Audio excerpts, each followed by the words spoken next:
जी अस्सलाम वालेकुम व्यूअर्स। मैं हूं अशरफ सुहेल और आप देख रहे हैं अशरफ सुहेल ऑफिशियल। मेरे साथ मेरी यंग टीम अब्दुल मुकद्दम कामरान और हाशिम ज़हीर। दोस्तों, आज हम जिस मौजू को डिस्कस करेंगे वो है पाकिस्तान के दिफा से मुतल्लिक, यानी पाकिस्तान की मसल्ह अफवाज और उनकी कुर्बानियों से मुतल्लिक। पाकिस्तान की अफवाज के एक सिपाही और जवान से लेकर क़यादत तक, जर्नैल्स तक, पाकिस्तान की ज़मीन के तहफ़्फ़ुज़ के लिए जिस तरह से अपने आप को वक़फ़ किए हुए हैं, हम उस पर बात करेंगे और ये बहुत ज़रूरी भी है। आप याद रखें कि पाकिस्तान की मसल्ह अफवाज वो आर्मिड फोर्सेस हों, एयर फोर्स हो या नेवल फोर्सेस हों, इसके तमाम ज़िम्मेदारान, सिपाही, अफसरान और अहलकार और इनसे जुड़े हुए जो नीम फ़ौजी दस्ते हैं, वो सब पाकिस्तान की सरहदों के लिए अपनी ज़िंदगी तक कुर्बान करने से गुरेज नहीं करते हैं। कुर्बानी का ये सफ़र आज का नहीं है। ये सफ़र पाकिस्तान के क़याम से शुरू हुआ और जारी है, और जब तक ये ज़मीन, ये सरज़मीन और ये मुल्क कायम व दायम है, अल्लाह करीम इसको कायम व दायम रखे और इंशाअल्लाह रखेगा, ये सफ़र जारी रहेगा। आप मुझे ये बताएं कि हमारे यहाँ पे एक बड़ी अजीब सी एक सूरत हाल बन गई है, बहुत अजीब सी एक पोजीशन है। वो ये है कि कुछ फैशन ज़दा लोग, नाम नहाद लिबरलिज़म पर यकीन रखने वाले लोग और अपने आप को बहुत मॉडरेट और मॉडर्न साबित करने के चक्कर में पागलपन की हद तक पहुँचे हुए लोग बसा औकात मज़हब को और कभी मुल्क को निशाना बनाते हैं। इन लोगों को एहसास नहीं है, इन लोगों को कतन इदराक नहीं है कि वो जिस सरज़मीन पर मौजूद हैं, उस सरज़मीन के साथ ही उनकी इज़्ज़त और वक़ार और उनका झूठा फैशन जो उनसे है वो बसता है। ये लोग अहमकाना शोर का शिकार हैं, जिसका ना कोई नतीजा है ना कोई फ़ायदा है। मुझे शेख सादी की हकायत की याद आ रही है। उन्होंने कहा कि एक सफ़र में बादशाह जा रहा था एक समंदर के अंदर। कश्ती में जितने भी लोग थे वो अपने अपने कामों पर लगे हुए थे, लेकिन एक बंदा ऐसा था जो खामखाई शोर मचा रहा था। पानी को देख के बार बार वो शोर मचा रहा था। सब लोगों ने इसको समझाया कि भाई तुम अकेले नहीं हो इस कश्ती में, हम भी तुम्हारे साथ हैं और अपना काम हम कर रहे हैं, तुम भी अपना काम करो। लेकिन वो बंदा जो था वो इस शोर में इतना गर्क था कि उसे किसी और चीज़ की होश ही नहीं थी। जब सब लोगों की समझाने बुझाने पर भी उस पर कोई असर नहीं हुआ तो बादशाह ने कहा कि इसको उठाओ और उठाकर कश्ती से बाहर समंदर में फेंक दो। उस सिपाहियों ने जब उसको फेंका और वो डुबकियाँ खाने लगा तो फिर उस बादशाह ने ऑर्डर दिया कि इसको वहाँ से निकाल कर वापस कश्ती में बिठाओ। और जब वापस उसको कश्ती में बिठाया गया तो वो बहुत ही पुरसकून अंदाज में बैठ गया। और जब पूछा गया बादशाह से कि हुआ क्या, तो बादशाह ने बहुत खूबसूरत बात कही।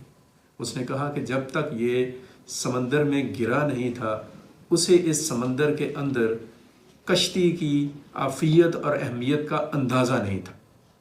हमारे जो फैशन ज़दा लोग हैं, ये जो आए रोज़ चीखते चिल्लाते रहते हैं, पाकिस्तान की सरज़मीन पर बैठकर पाकिस्तान को मतऊन करने के चक्कर में रहते हैं, पाकिस्तान के हिफाजत के लिए और पाकिस्तान की बका के लिए अपनी जानें तक कुर्बान करने वाले लोगों को, कुर्बान करने वाले सिपाहियों को खामखा की तनकीद का निशाना बनाते हैं, अफवाज पाकिस्तान को तनकीद का निशाना बनाते हैं।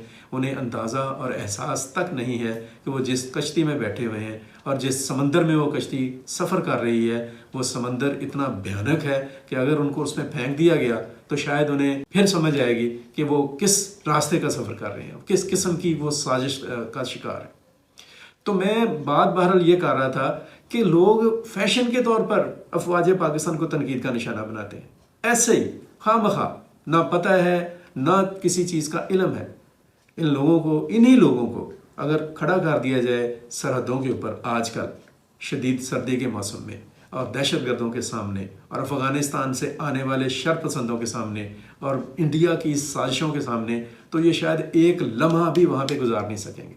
गर्म बिस्तरों में, ड्राइंग रूम्स में और एक एंजॉयबल माहौल में बैठकर इस तरह की गुफ्तगू करना बहुत आसान है, लेकिन अपनी ज़िंदगी को हथेली पर रख कर दुश्मन के सामने खड़ा होना ये बिल्कुल मुख्तलिफ काम है। और जो लोग ये काम करते हैं, हमें बहरहाल उनकी इज़्ज़त, उनकी आबरू, उनके वक़ार और उनकी तशख़्ख़ुस को और उनके मकाम को हमें सिक्योर भी करना है, उसको तस्लीम भी करना है और उसको सैल्यूट भी करना है। ये बहुत ज़रूरी है। आपको पता है इस बात का कि अफवाज पाकिस्तान जौन सी हैं, उसके जवान और अफसरान जौन से हैं, वो किस तरह से अपनी ज़िंदगियों तक की कुर्बानी देकर अर्ज़ वतन के एक एक इंच की हिफाजत करते हैं। मैं थोड़ा सा आपको पीछे लेकर जाऊँगा। अगर आपको याद हो तो पाकिस्तान बनने के फ़ौरन बाद 27 जुलाई 1948 को कैप्टन राजा मोहम्मद सरवर ने जाम शहादत नोश किया दुश्मन के साथ लड़ते हुए, और उन्हें निशान हाजिर से नवाजा गया। 26 अक्टूबर 1948 को नायक सैफ अली जंजुआ ने जाम शहादत नोश किया। 7 अगस्त 1958 को मेजर तुफैल मोहम्मद ने अपनी कीमती ज़िंदगी का नजराना दिया सरजमीन वतन के लिए। 10 सितंबर 1965 को मेजर राजा अजीज़ भट्टी ने इस मुल्क की सरहदों की हिफाजत करते हुए BRB नहर के ऊपर दुश्मन के गोले के सामने अपनी ज़िंदगी पेश की और अपनी ज़िंदगी कुर्बान कर दी इस मुल्क के लिए और इस मुल्क के अवाम के लिए। 20 अगस्त 1971 को बहुत यंग 20 साल का नौजवान कैप्टन ऑफिसर राशिद मिन्हास, उसे पता था कि ये जहाज अब मैंने ज़मीन पर मार देना है। उसका इंस्ट्रक्टर जहाज को इंडिया में लेकर जा रहा है, लेकिन उसने उस जहाज को ज़मीन से टकरा कर अपनी ज़िंदगी का खात्मा किया, शहादत के मर्तबे पर फायज हुआ, लेकिन मुल्क के वक़ार पर आंच नहीं आने दी उस नौजवान ने। 20 साल का नौजवान, अब ज़रा सोचें इस चीज़ को। 5 दिसंबर 1971 को मेजर अकरम इंडिया से लड़ते हुए शहीद हुए।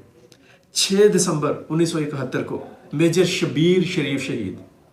ये मेजर शबीर शरीफ शहीद मेजर अजीज़ भट्टी के भांजे हैं और हमारे एक्स आर्मी चीफ राहील शरीफ के भाई हैं।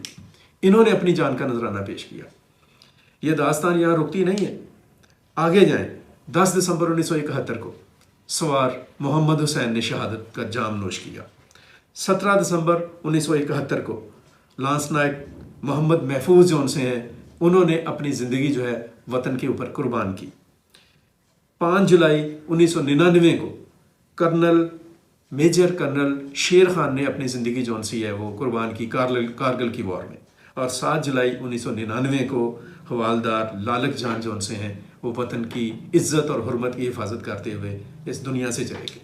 ये 11 वो अजीम लोग हैं जिनको पाकिस्तान में अफवाज पाकिस्तान की तरफ से शुजाअत और बहादुरी का अजीम तरीन एजाज़ निशान हैदर दिया गया।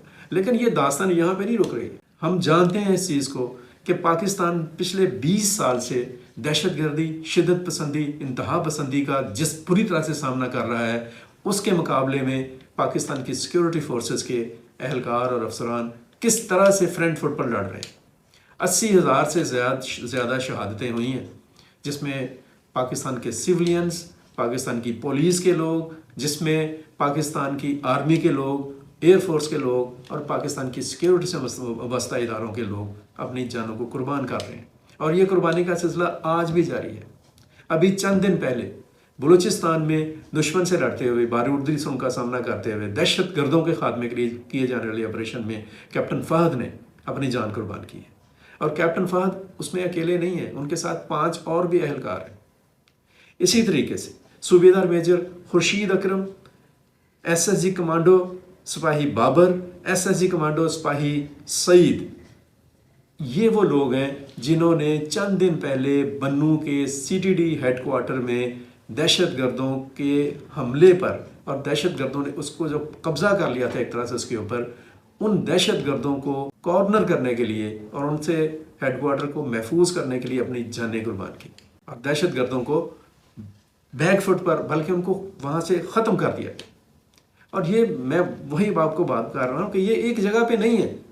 बलूचिस्तान में लाइस नायक इम्तियाज़, सिपाही मुजफ्फरुद्दीन और सिपाही हक नवाज, इन्होंने अपनी ज़िंदगियाँ कुर्बान की अभी चंद दिन पहले, दूर की बात नहीं है।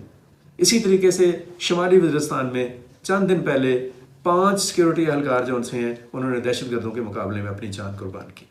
अभी कैपिटल के ऊपर जो दहशतगर्दी का हमला हुआ, खुदकुश धमाका हुआ, उसमें भी हेड कांस्टेबल सैयद अदील हुसैन ने अपनी जान कुर्बान की। ये जो कुर्बानी है, कुर्बानी का ये जज्बा है, ये सिपाहियों और अफसरान के साथ इस तरह से जुड़ा हुआ है कि आर्मड फोर्सेस के जो लीडर्स हैं, जो जर्नैल हैं, जैसे आजकल आर्मी चीफ हैं जनरल सैयद आसम मनीर, आपने देखा कि वो किस तरह से अपनी प्रोफेशनल ड्यूटीज़ के दौरान सबसे पहले LOC पर गए, शुमाली वज़ीरिस्तान गए, और उनका फोकस ही इस चीज़ के ऊपर है कि मुल्क को दहशत गर्दों से, शर पसंदों से और शिद्दत पसंदों से कैसे महफूज करना है। और ये एक इंसान की कहानी नहीं है, ये हर आर्मेड मैन की कहानी है। और पाकिस्तान की मसल्ह अफवाज का हर सिपाही और हर अफसर अपने हलफ में, अपने अहद में इस बात का तहैया करता है, इस अज़म का इजहार करता है और अल्लाह के साथ अपनी कमिटमेंट साबित करता है कि वो मुल्क के लिए हर कुर्बानी से ग्रेज नहीं करेगा, हत्ता कि अपनी ज़िंदगी तक कुर्बान करने से पीछे नहीं हटेगा। तो मेरी दरख्वास्त है पाकिस्तान के हर फर्द से, वैसे तो एक बड़ी सच्ची और सुच्ची हकीकत ये है कि पूरी कौम जो है पाकिस्तान की, वो दहशतगर्दी के ख़िलाफ़ जंग हो या दुश्मन का मुकाबला हो, सरहदों की हिफाजत हो या मुल्की दिफा हो, उस मामले में मसल्ह अफवाज के साथ सीसा पिलाई दीवार की तरह से खड़ी है। कौम का हर फर्द इस मिशन में अफवाज पाकिस्तान के साथ है और हमें फ़ख्र है कि अफवाज पाकिस्तान की जो कुर्बानियाँ हैं और जो जज्बा है और जो हिम्मत है और जो वलवला है, उसके नतीजे में पाकिस्तान का हर शहरी रात को सुकून की नींद सोता है। पाकिस्तान की सरहदें जो हैं वो महफूज हैं और पाकिस्तान के अंदर बैठकर बुड़बुड़ करने वाले और फजूल की गुफ्तगू करने वाले जो उनसे नाम नहाद फैशनेबल लोग भी रात को आराम से सोते हैं और उन्हें वो माहौल मिलता है जिसमें बैठकर वो किसी के बारे में भी फजूल गुफ्तगू करते हैं। गलतियां सबसे होती हैं, यकीनी तौर पर जो सिक्योरिटी इदारे हैं उनके जो आला क़यादत है, बाज़ औक़ात उनकी तरफ से गलती हो जाती है, माजी में ऐसी गलतियां होती रही हैं, लेकिन इसका मतलब हरगिज़ ये नहीं है कि हम उस दीवार में सुराख करना शुरू कर दें जिसके अंदर हमारा दिफा, हमारी इज़्ज़त और हमारी वक़ार पिन्हा है। वो दीवार, वो हिसार, वो कला अफवाज पाकिस्तान है। अफवाज पाकिस्तान के सारे विंग्स हैं, हम उनके साथ हैं, हम उनकी खिदमात के मोतरफ़ हैं, हम उनकी शहादतों को सल्यूट पेश करते हैं और हम यकीन रखते हैं कि अफवाज पाकिस्तान पाकिस्तान के वक़ार, सलामती, तहफ़्फ़ुज़, दिफा, तज़वीराती मफादात के तहफ़्फ़ुज़ के लिए हर कुर्बानी देने के लिए हमेशा हमेशा तैयार रहेंगे। अपना बहुत सारा ख्याल रखें, अपने गिरद नवा का ख्याल रखें, हमें अपनी आरा से नवाजते रहें। आपकी आरा की मदद से हम और भी अच्छा और बेहतर करने के काबिल हो सकते हैं। हम पर आप ज़रूर तनकीद करें, हमारी किसी राय से अगर आप इत्तेफाक नहीं करते हैं तो आप ज़रूर सामने हैं। इसी के साथ इजाज़त दीजिए। पाकिस्तान जिंदाबाद, अफवाज पाकिस्तान पाइंदाबाद।